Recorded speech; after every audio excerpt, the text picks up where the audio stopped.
hello Earthlings, or any aliens that might like watching YouTube videos. So I've been getting some questions from some of you guys about how I get good audio on my streams, and so I thought it would be useful to just walk you through my stream setup and sort of how I currently have it set up. And it's always ever evolving and improving and getting better, but this is where it is at right now. So I'm just going to kind of walk you through the steps I take and how I stream using Ableton and OBS. After watching this video, if you have any questions about anything specific or want to see videos more in depth on any of these elements, please let me know. This one's going to be kind of an overview, just sort of walking through all the different effects I use. So I'll show you all the gear, and then I'll kind of show you on the software side of things, on the desktop, kind of what I'm doing, and then I'll take you through a little demo of kind of how it all sort of comes together for the stream, and yeah, hopefully you find this useful. And if you do, please like and subscribe, because it doesn't cost you anything, and it's a way you can support small artists for free. Hey, do that. Hey. Okay, so now I'm zoomed in a little more to the battle station, if you will. So I got 4 main pieces of gear that I'm using to sort of trigger sounds and stuff. So obviously I've got the 88 key M Audio key station that just slides in and out underneath this desk. I can just kind of slide it in if I don't want it, and then when I'm ready to play, slide it out. And then over here I have a Novation Launchpad Pro, which you can use for all kinds of different ways to control. You can play notes through it. You can use it for chords. You can, do some stuff with your session view and triggering sounds and stuff. Super key, useful tool for Ableton. And then I have the Akai APC40 Mark II, and this is just useful for like kind of mixing on the fly, sort of launching scenes. The Launchpad can do a lot of this, but obviously if you're flipping into note view and stuff like that, it's a little harder to use it for mixing, because then you have to flip back and forth between all your different buttons and stuff. It's just a little harder on the fly, where this is really easy and quick to record arm, solo stuff, change volumes, adjust Q level, all that kind of fun stuff, change effects. So I'll walk through that more in a sec. And then over here I have a Maschine Mark II. I don't use this as much for the Maschine DAW anymore, as much as I use it as a MIDI controller to control like my vocal effects as I'm streaming live and adding reverbs and pitch corrections and that sort of thing. We'll dive into that more in a sec. So that's the main gear setup, and then I also have an audio interface that I'm using over here. And this is just where I route in my microphone, any guitars, basses, that sort of thing, and then headphone out and control all my audio. Okay, so now I got your bird's eye view here, so you'll notice the audio quality is different because now I'm running audio instead of through my lav mic connected to my Rode Wireless Go microphones to my camera. It's now running through this Rode NT1, which is actually being live monitored right now through Ableton. So this is basically the setup now I'm using for streaming. So the camera is actually, it's a Canon 5D Mark IV, and it's actually hooked up by USB through Canon US utility into OBS, which is a streaming software. So here's my desktop. So you can see that I'm running OBS, and this is currently recording through OBS. You'll see down low, you'll see there's a desktop audio thing that's going up as I'm talking, and that's actually through a plugin called Soundflower. So one of the key things to being able to capture desktop audio well is to get this plugin. It's called Soundflower. It's free, and it essentially lets you configure the output of your computer as an actual device, so you can select it as an output within software such as OBS or even Ableton or whatever. And so it's picking up just my live audio. So there's nothing recording right now in Ableton. I'll show you Ableton. There's nothing recording here in Ableton. You'll see here channel 1 is just my mic going up and down. So I can turn it on and off here with my pad. I'll turn it off. Hear me? So yeah, so that's on and off. I can adjust my level here, and now I can trigger a bunch of effects and get my voice to have effects while live, and we'll get into that in a sec. But Soundflower is what this is being used to do this. So this is desktop audio, which is what I've named it, but I'll go to properties, and you can see that device is just set up as Soundflower 2 channel. And in order to get Soundflower and also be able to hear through my headphones, because I am running through an interface, so you'll see my headphones here are plugged into my audio interface over here. So if I were just select Soundflower as the output, you would hear the audio, but output also wouldn't come through my Steinberg. So I need to set up a dual output source, which is both my Steinberg and Soundflower. So I'll just show you that real quick. Okay, so you see here in the audio output device of Ableton, we have Soundflower. Steinberg is the output device, and you'll see here in the output of my Mac itself, it's just on Steinberg. But you'll see this aggregate device type here that says Soundflower Steinberg, and what that lets you to do is set multiple outputs. So this is outputting both to Soundflower and Steinberg. Steinberg is my audio interface, and so here this is outputting to both. So then when I go back to OBS and go back to my settings here, you'll see that this device is just selecting audio from Soundflower. And so that's what that dual output lets you do. So all my regular computer audio comes through my Steinberg, but OBS is searching that Soundflower channel. So in order to set up that aggregate device, you just open up your applications, go to utilities, and then you're going to see this audio MIDI setup. So just go ahead and open that up. And what that allows you to do is here you can create aggregate device, create multi-output device, and then it'll open up all your devices here. So I have Soundflower, Steinberg. I have a couple other ones as well for various different uses. But you see Soundflower, Steinberg, so you select both of those, and then now it's outputting both to the Soundflower channel and the Steinberg channel. And obviously, you could select built-in output, whatever audio devices you have here, you can select. But the Soundflower app, that's how I'm picking up my desktop audio. So on the stream, everything you're hearing is just my desktop audio, as you can see down here by this thing going off. So if I go into live and I just press play on something, you're hearing my desktop audio is what this is. It's all my desktop. So there's nothing actually being recorded. It's just all live audio that you hear playing.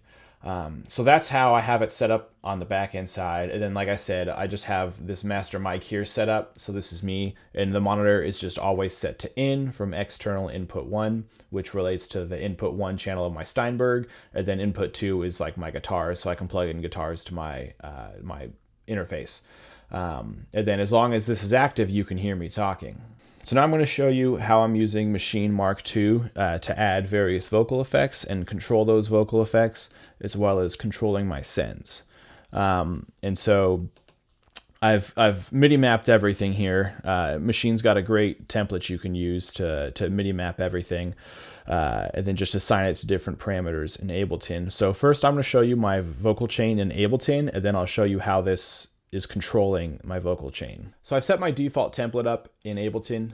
So this is just the default template that I have loading every time I start up Ableton. And so everything's already mapped and ready to go, so I can just start playing. I got everything set up, drums, bass, chords, melody, and there's already an instrument track on each one of these ready to go. So if I just want to start sketching an idea, I can just arm record and start playing, whatever I want to play.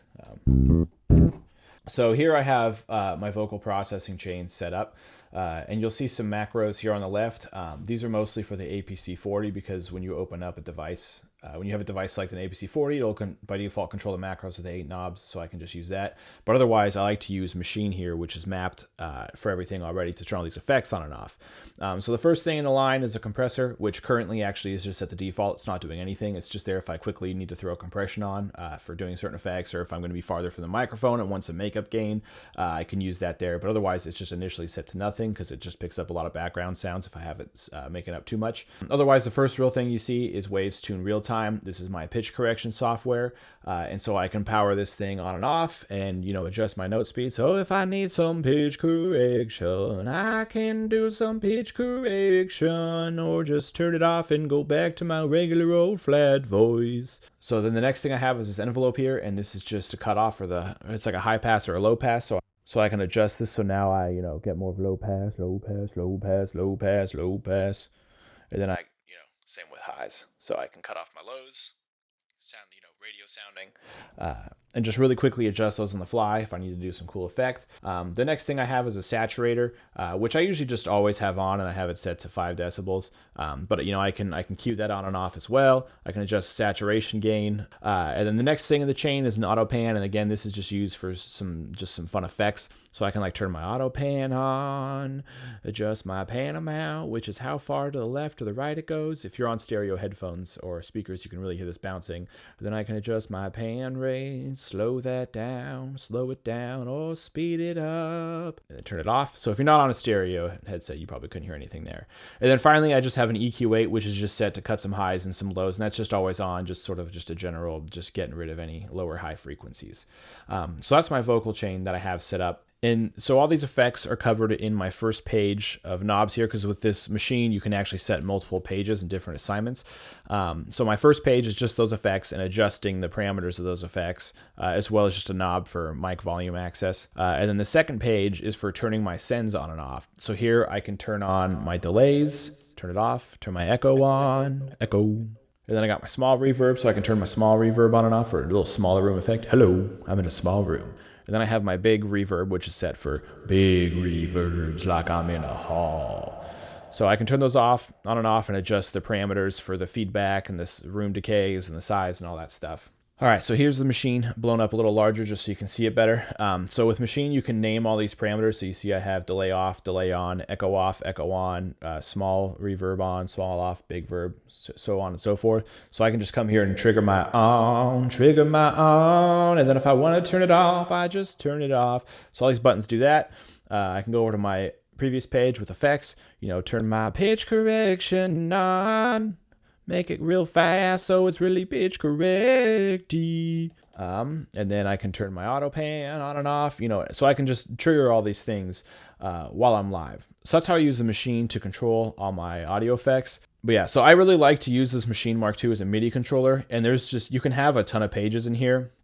You see I got a couple not used, and you can delete unused pages, but I just have them there if I need to quickly map something in a session. Each one can have its own MIDI numbers assigned to it and stuff, so you can all be unique, or you can like duplicate things. So like these are both the that MIDI number, so that way they turn on and off the same button that they're mapped to. It's just this one is set to full 127 and this one's set to 0. But yeah, really powerful. You can do all kinds of mapping. Yeah, you'll see there's also like pad page A, and then you'll see a knob page, and you'll also see template, because you can actually change your template. So if you can have a ton of different templates mapped to this entire thing. So really powerful MIDI device here. And on top of that, you can just quickly shift back into using this as a machine controller if you load up an instance of machine. So then moving on here, you can see I got an APC40 here. So this will just let me quickly just sort of select different tracks, get into the devices of the track. So like here's the devices of my microphone, it's track 1. So those macros that I showed you earlier, these will control those macros. So if I want to do a low envelope here, I can do my, do my high pass, turn that down, and same here, get my low pass on, dooba doop doop, and turning on my pans, my pitch correction. So I'll open up a session real quick just so you can see what this is like populated. So here I have a session loaded up just with some tracks in here, so I can use this to sort of quickly trigger effects.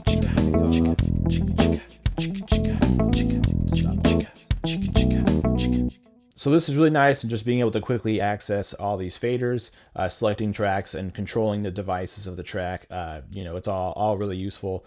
And so you can also use this, to control pans and sends. So whatever you select here loads it up there on top. And I can do a bigger tutorial on this. There's a lot of videos on this. But what's cool is this user setting here, you can assign your own parameters. So here, like my first 4 knobs control some of my send effects. So it'll control like my feedbacks of my delays and echoes. It'll control my decay of my reverb. And then I can also have a low end and a high end envelope adjust here on my master track. So if I have some tracks playing, I can add high pass and low pass to my whole track, because this is the master it's controlling. Get low pass. So yeah, just kind of some fun stuff there. So then the final stop over here, we have the Launchpad, and this is useful for a million different things. I mean, this and the APC40. All these are great companions to Ableton, but this one's really powerful. Like this is probably the strongest standalone, because it has a session view which you can use to launch clips and scenes, similar to how you can with the APC40. It's also got like a note section, so if you need to come in here and like make a quick bass riff, you can do that. It's got a chord section, so if you wanted to play like chords, you can play some sweet chords.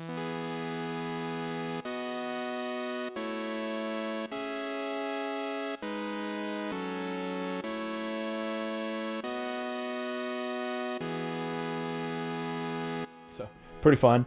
And then there's like some custom things you can assign. You can like jump to your pans, your sends, control all your sends here too. So this is really powerful and does a whole lot of things. You know, you can do things with record quantizing and setting fixed lengths for how long your tracks record for. So awesome tool, really useful for just for making things on the fly. This thing can actually be used as like a powerhouse for music theory. And I'll make a video about ways you can apply music theory to this device and how you can use it to make music really fast. And so that'll be a later video, but awesome companion to everything else. Okay, so now that I've kind of showed you everything, I'm just going to kind of show you a quick demo of just kind of how this can all come together. So I'm just going to play you a quick little session here, and you can kind of see how all these effects come together as one. Arm this for record, and then once we get to our final bar, cue in the recording.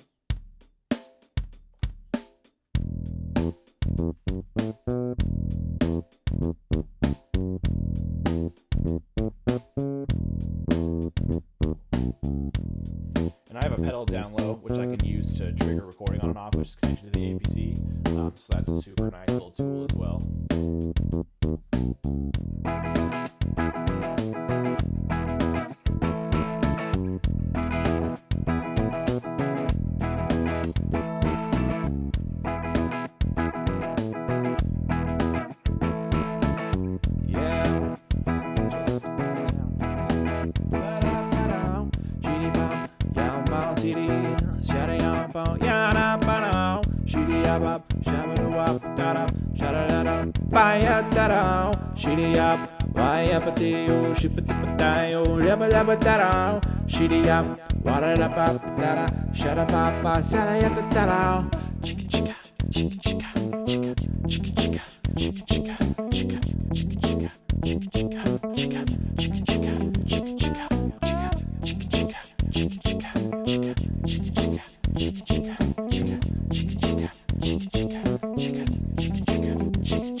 Woo! Yeah. Bam, bam, da, bam, bam, ba, bam, bam, ba, da, da, da.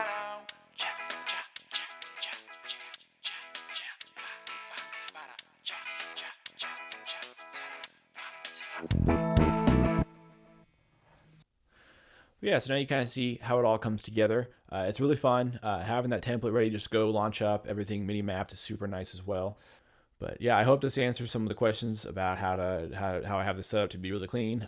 You know, all the vocal effects, Maschine Mark II, APC40 Mark II used to mix everything and select tracks and arm things for recording. And then the Novation Launchpad to use for like notes and staying in key and playing melodies and coming up with chord progressions. Really awesome tool. Then yeah, I'll power through Canon 5D, going into the computer through OBS Live using Soundflower. And that kind of sums everything up. So this is helpful to you. You know, subscribe. You know, I stream every week. I'm sure the schedule will change when you see this video. You might see this video in a year. My schedule might be different. So just check my link tree down below for when I schedule. Let me know if you have any questions. You know, I'm down to help out. What do I want to say? How do I want to close these? I just never know how to end these videos. Like, it's so awkward saying goodbye. I'm not very good at goodbyes. So maybe I'll just end it now.